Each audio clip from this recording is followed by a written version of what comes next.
Hi guys, welcome to the video. After this news, you're probably not going to think about crypto as a pig butchering, but we'll go into that in just a moment. If you haven't already, subscribe, drop a comment, click the bell icon to stay up to date with your latest crypto news, and let's get started. So Goldman Sachs is actually revising the rate cut forecast, and this is signifying a potential boost for Bitcoin, well, due to the monetary policy shift altogether.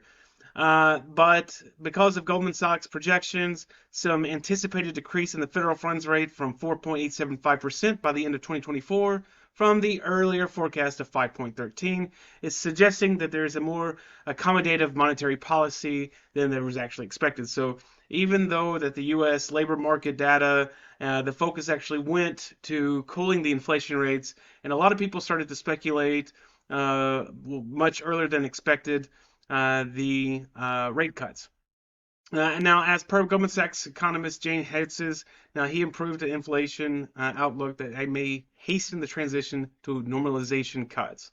But for Bitcoin, these are important because Bitcoin has actually shown a varied response to interest rate adjustments. So, like a year ago, when the Fed raised by 50 basis points, that 3.2% decline happened. So that actually reflect on the sensitivity to changes in monetary policy.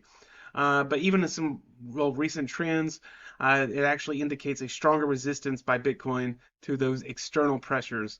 So now there's a headwinds from now because there was headwinds from the 5% benchmark of the U.S. 10Y yield, which was the U.S. 02Y yield. Bitcoin actually showed that really strong recovery to that, and it overcame some technical resistance around 28,000 marks in October. But so since then, now Bitcoin did jump around 46% to consolidate above $40,000 mark altogether.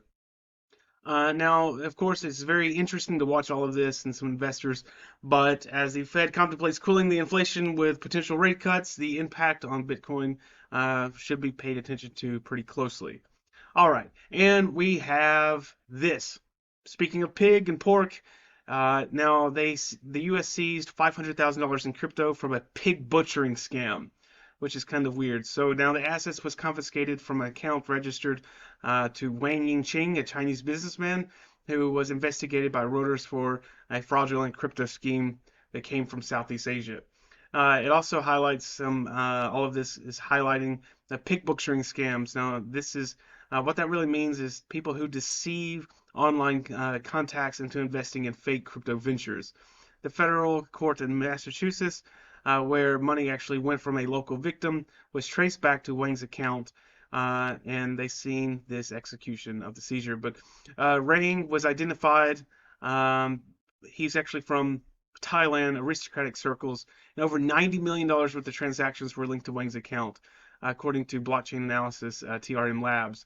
And at least 9.1 million of those transactions were connected to pig butchering schemes. So now the vice president of Thai Asia Economic Exchange Trade Commission, which is a Chinese organization that their headquarters are in Bangkok, but he thought the Chinese guy with connections to both influential political people and Thailand law enforcement.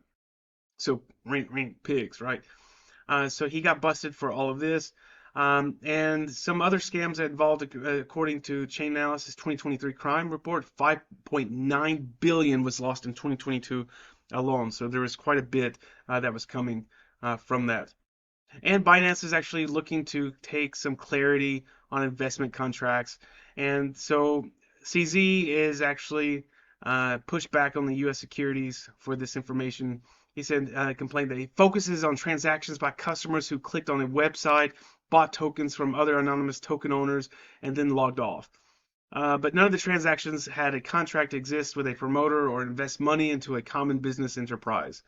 Now, BAM Trading and BAM Management operated Binance US said also in the filing that it was not adequately alleged that the digital asset transactions of BAM's platform constitute investment contracts.